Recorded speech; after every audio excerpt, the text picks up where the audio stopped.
Já faz um certo tempo desde a última vez que eu trouxe algum projeto envolvendo um personagem famoso de jogo. Sendo assim, nada melhor do que trazer o novo favoritinho lá da gringa e que tem até ganhado a boca do povo aqui nas terras do Curupira e do Saci Pererê. E sim, eu tô me referindo ao MSOU, também conhecido como Mario Vírus. Esse é um projeto feito pelo artista, editor e animador chamado de Hitorian 3D, que tem sido publicado no canal oficial dele desde 2024. Até o momento, existem 3 episódios principais que marcam o primeiro ato da história, e é a partir deles que a gente vai observar o amadurecimento impressionante do Hitorian, tanto quanto escritor da história, quanto como artista no geral. Já que MSOU é um daqueles projetos que podem até te fazer entortar um pouco o nariz no começo, mas que de repente te surpreende com alguma coisa muito bem feita tecnicamente. Então, pra gente mergulhar de cabeça nesse projeto interessantíssimo, a gente pode ter 2 perguntas em mente. Ele é realmente bom ou é apenas mais um daqueles projetos que são populares porque a comunidade é muito barulhenta? Para descobrir isso, a gente vai ter que começar pelo primeiro episódio.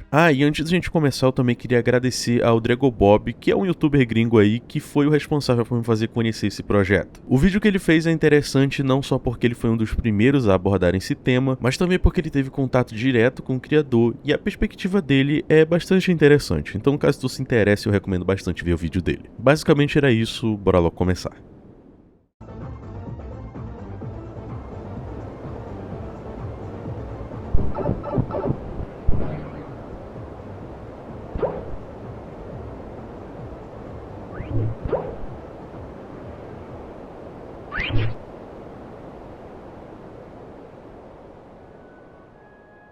Ao menos não dá pra dizer que a direção não vai direto ao ponto, porque logo nos segundos iniciais a gente tem a música tema do Mortal Kombat estourando de fundo, enquanto o usuário parece estar criando um mapa no Roblox. Tudo parece maneiro e tranquilo, até que essa completa abominação da natureza simplesmente aparece na tela e sugere algo que ninguém seria burro bastante pra aceitar. É nessa ocasião maravilhosa que o diabinho dentro da máquina simplesmente abre uma tela chamada Mario Game, o bicho dá um grito e o jogo começa. Mas espera um pouquinho, porque existe todo um contexto ao redor dessa situação que a gente não pode deixar de ignorar.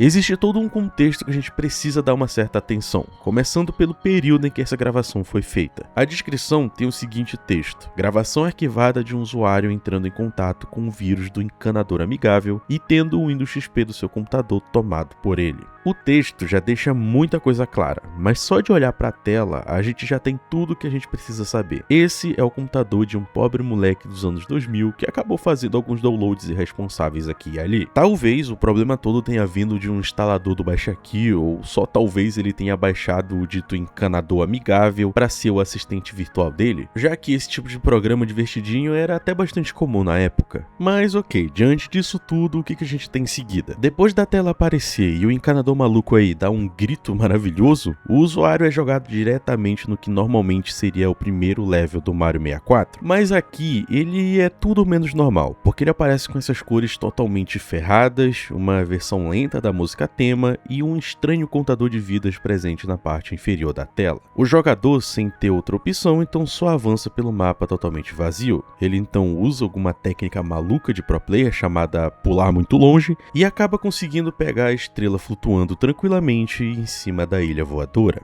Avançando, ele chega no segundo level do jogo, a Montanha Nurikabe, que se apresenta como uma versão idêntica a Whompy Fortress, tirando esse filtro cinza e o fato de que agora o contador de vidas, que antes estava em 3, foi misteriosamente reduzido para 2. A caminhada do usuário até o final do level não possui nada de muito extraordinário, porém existe um detalhe bastante interessante que pode ser observado no momento em que ele se depara com o primeiro inimigo, já que, apesar de parecer ser apenas um Whompy de 3 olhos e maquiagem, essa mudança de design tem conexão direta com o nome do level, Nurikabe. Esse é o nome de um yokai japonês cujo único objetivo é ser um enorme muro invisível que serve como obstáculo para viajantes que vagam de noite. Ele muitas vezes é representado como um ser totalmente branco e de 3 olhos, mesmo que muitos relatos antigos de experiências com esse bicho descrevam que os viajantes apenas param de enxergar o caminho assim que ficam diante dele. A escolha do nome é interessante, já que os Whomps nada mais do que são paredes ambulantes, e a mudança de design sugere que o responsável pelo vírus propositalmente quis fazer essa associação por algum motivo que não fica muito claro. Talvez o criador do vírus seja japonês ou tenha alguma relação com o Japão, já que o Mario também é um personagem criado no Japão. Enfim, a gente vai ver isso depois. Agora, uma informação totalmente fora do tópico, mas que eu achei bastante interessante, é que os relatos antigos com relação aos Nurikabes também descrevem eles pela expressão Tanuki no Nurikabe, que traduzido seria algo como Tanuki parede de gesso. Eles se referem aos avistamentos desse jeito porque alguns japoneses acreditam que, na verdade, esses espíritos parede aí são obra de outros espíritos sapecas chamados de Bakedanuki, o que nada mais são do que os bichos que dão nome à roupinha do Mario lá do Super Mario Bros 3, que é uma roupinha de Tanuki. Então, eu não acredito que tenha alguma relevância, mas é uma curiosidade interessante porque seria uma baita coincidência. De volta ao level, o jogador consegue chegar no topo da torre sem nenhuma dificuldade, e a conclusão dessa parte do jogo chega no momento em que ele pega uma estrela que está totalmente escura. Então é aqui onde ele pega a última seção desse jogo bizarro que é chamado de não existência. E ele... é isso aí.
Nesse momento aqui eu vou tentar não ser muito dramático e falar sem hipérboles, porque o criador do projeto é bem gente boa e realmente parece ter carinho pelo que ele tá criando. Mas sendo bem honesto, esse diálogo no final é o ponto mais baixo desse primeiro episódio. Não só porque o diálogo desse outro Mario aí é bastante clichê, mas porque essa cena toda não oferece o ápice que a gente normalmente vê em projetos de digital horror. E essa sensação pode talvez vir pelo fato de que normalmente nesses projetos de analog horror ou horror digital no geral, o antagonista não interage com o público ou com o personagem principal até o meio da história. Existe toda uma questão narrativa para isso que eu não quero entrar em detalhes, mas essa interação principal sempre acontece no meio pro final do projeto, justamente porque no momento em que o antagonista se comunica, ele deixa de ser uma força da natureza misteriosa e se torna mais um personagem. E apesar do diálogo do Mario esquisito aí não deixar muito claro o que ele quer e o porquê que ele tá fazendo isso tudo, meio que agora a gente sabe que ele tem consciência e não vai ter um comportamento muito imprevisível. Mas é aquilo, né? Esse possivelmente seria um grande defeito do projeto até o momento, mas eu tenho a leve impressão que isso é proposital e a gente vai entender isso melhor daqui pra frente. No geral, talvez o que eu tenha mais gostado aqui tenha sido justamente o momento em que o Mariozinho do jogador se transforma em uma cópia do vírus, já que o efeito é bem brutal e rápido, como se o usuário não tivesse nenhuma chance de escapar daquele destino. Sensação que até favorece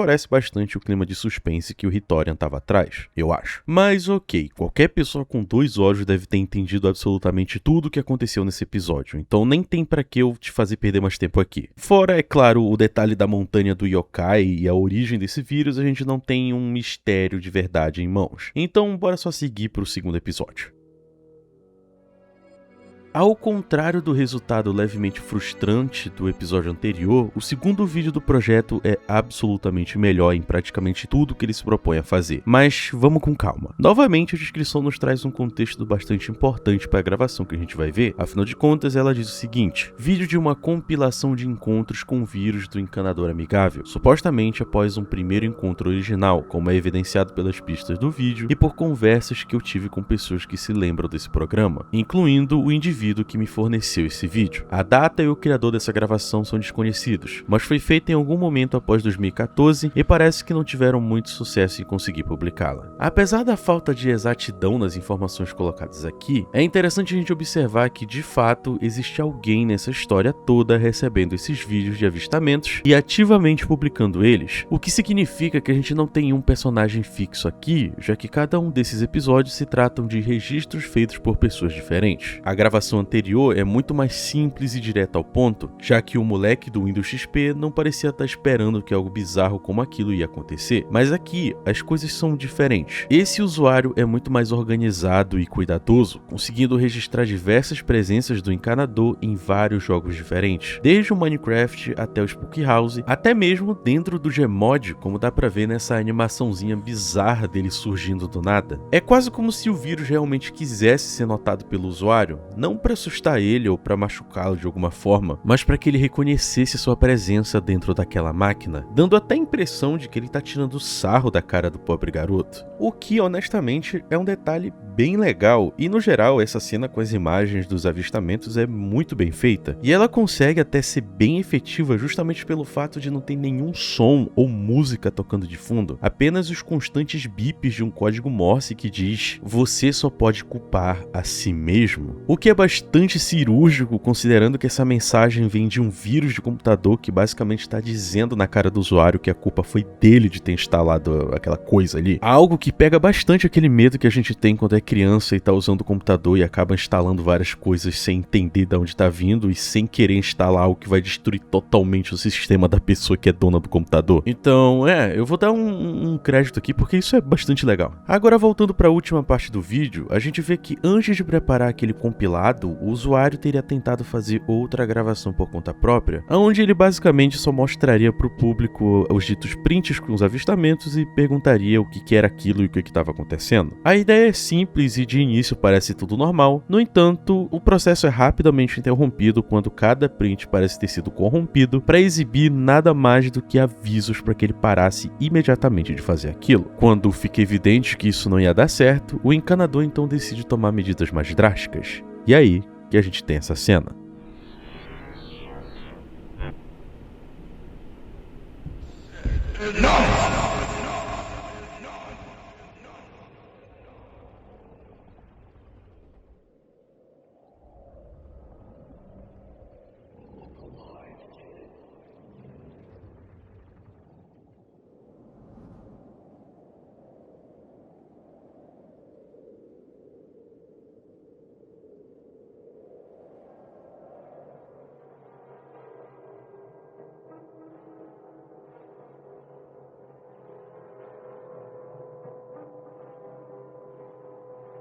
I quite like this game we are playing. You and I, entwined, forever locked into dance.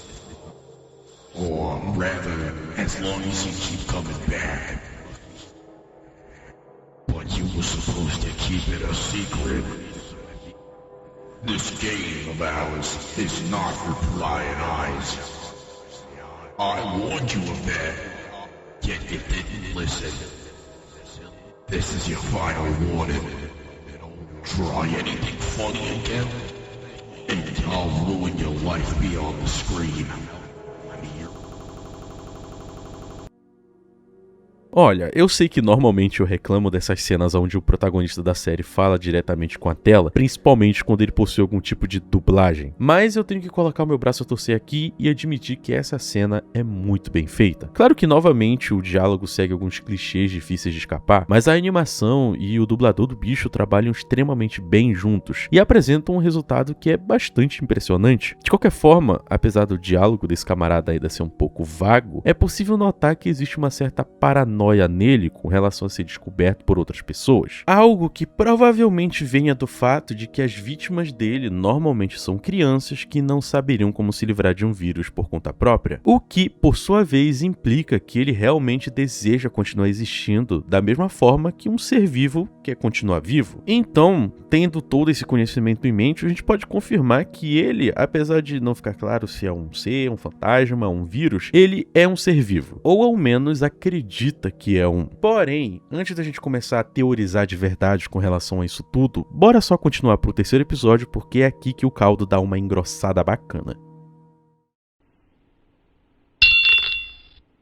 Se o segundo episódio optou por sair um pouco do senso comum e apresentar avistamentos aleatórios do vírus ao invés de usar o clássico formato de gravação acidental, o terceiro episódio retorna aos moldes clássicos, só que trazendo um cenário totalmente novo. E eu digo isso porque ele se trata de uma gravação dentro de um mundo virtual chamado de Sapari. Apesar do visual que parece muito ter saído de algum projeto Dreamcore liminal, ele foi um serviço online da Sony que funcionava como um pequeno mundinho em 3D, onde os usuários entrariam para interagir entre si, seja por chat escrito ou chat por voz. Ele foi ao ar em 1997 e durou até 2003, quando ele foi totalmente descontinuado pela Sony. E assim, eu não te culpo caso tu nunca tenha ouvido falar desse negócio antes, já que até mesmo na época ele era bastante obscuro e tinha um público-alvo praticamente todo originado no Japão. Então eu me surpreenderia se todas as 10 pessoas que vão ver esse vídeo aqui tenham sido, sei lá, usuárias assíduas desse VR chat que não era VR. De todo modo, voltando à dita gravação, nela a gente pode acompanhar um usuário que muito provavelmente é japonês, tentando se divertir no campo digital vazio, até que uma silhueta muito familiar surge por um momento, antes da tela ficar totalmente preta.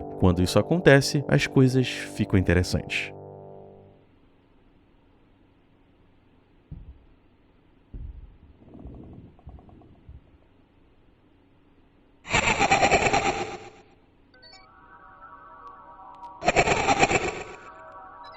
Essa criatura então começa a conversar com o pobre usuário que, sem dúvida nenhuma, deveria estar se borrando de medo. Porém, ao contrário do vírus de antes, no lugar de ameaçar ou criar uma situação bizarra só para induzir ainda mais pânico nele, a criatura parece querer só conversar. O usuário responde as perguntas da criatura pelo chat de voz, então não tem como ouvir o que ele está dizendo exatamente. Mas, ainda assim, através das reações da criatura, é possível perceber uma tentativa genuína de compreensão e até mesmo conexão, já que ela diz querer a mesma coisa que o usuário e até mesmo se oferece para ser seu amigo, considerando que ambos eram figuras solitárias. Não é dito explicitamente, mas é deixado a entender que alguma coisa terrível aconteceu com alguém próximo ao usuário. Talvez seus pais, talvez seus amigos, outros familiares, não tem como dizer com certeza. Porém, é possível ver que a criatura se aproveita disso para fazer uma proposta bastante interessante para o garoto.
Isso aqui era justamente esse tipo de coisa que eu queria ver nessa série e eu fico muito feliz que eu tenha finalmente recebido. Essa cena inteira, desde o conceito de usar esse programa morto como cenário, até a limitação de esconder algumas informações por causa do microfone, e até mesmo o fato do vírus segurar o cursor do mouse no momento em que o usuário aceita a proposta, é tudo tão bem planejado e bem feito que dá até vontade de chorar. Claro, na minha opinião. Pelo texto na descrição, a gente tem algumas informações que eu mesmo já falei pra vocês sobre o Sapari, mas também a gente tem algo bastante interessante, que é o fato do texto se referir à criatura diretamente como um yokai, sendo essa a segunda referência ao folclore japonês nesses episódios. De acordo com um dos comentários presentes no vídeo, o design desse yokai lembra bastante o Tsushigumo, que seria um enorme espírito em forma de aranha que normalmente é citado em lendas tentando enganar humanos para entrarem na sua caverna. Às vezes deixando rastros de sangue no caminho, às vezes disfarçado com uma figura humana, ou às vezes fazendo as duas coisas.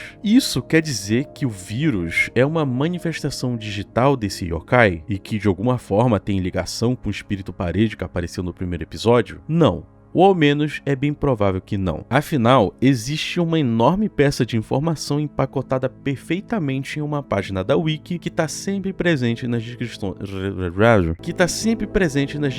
dos episódios da série. De acordo com a descrição básica do personagem, o M-Soul foi uma inteligência artificial experimental desenvolvida no início dos anos 90 pela Nintendo, sendo capaz de replicar a voz e personalidade de qualquer personagem que lhe fosse inserido. Ela foi utilizada pela Nintendo e outras empresas em materiais promocionais antes de ser descartada em 1995 devido ao receio de que ela pudesse ter se tornado avançada demais. Então, a gente tem praticamente uma confirmação oficial de que o diabinho dentro da máquina não é um espírito maligno, mas sim uma IA que de forma resumida tem consciência própria. Isso explicaria tanta paranoia em ser deletado e a necessidade de se disfarçar como um personagem famoso para atrair a atenção de pessoas dispostas a instalar seu programa. E isso me leva direto para a cena onde ele ameaça o pobre garoto que estava tentando compartilhar os prints com os avistamentos, porque ele diz com todas as letras que poderia destruir a vida dele mesmo do outro lado da tela. Porém, ao saber que ele é só um vírus tentando continuar vivo, toda essa faceta sádica e cruel é só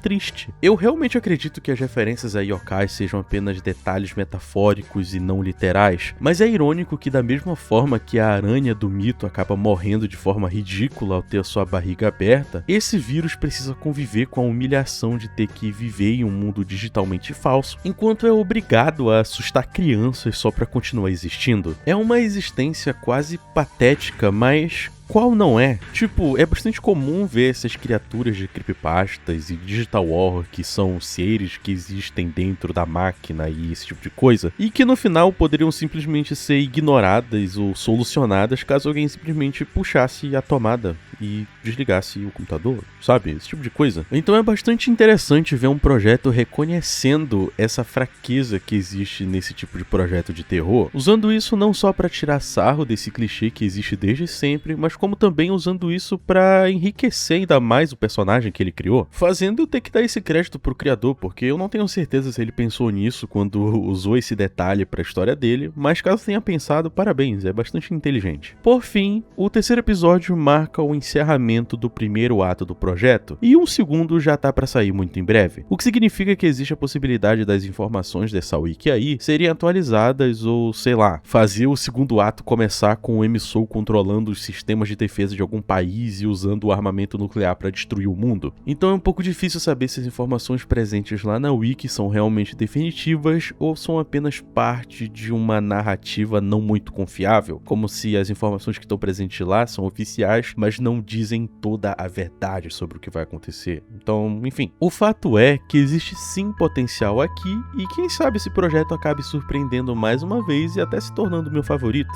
Quem sabe? Só o tempo pode dizer. Bom, e assim se vai mais um vídeo de Mariozinho. E eu tenho que admitir, eu não gostei muito do projeto quando eu assisti ele pela primeira vez. Mas à medida que eu fui acompanhando os episódios e até chegar no terceiro e analisando todo o trabalho que o criador teve, eu consigo agora apreciar o trabalho que ele teve e eu tô até empolgado pra ver o que tem no segundo ato. Mas isso sou eu, né? Essa é a minha opinião e o que importa na verdade é a opinião de vocês com relação a esse projeto. O que vocês acham? Achou legal? Achou clichê demais? Eu sempre termino o vídeo fazendo esse tipo de pergunta, né? Mas enfim, se tu viu até aqui, responde aí nos comentários o que tu achou. É isso. Até semana que vem.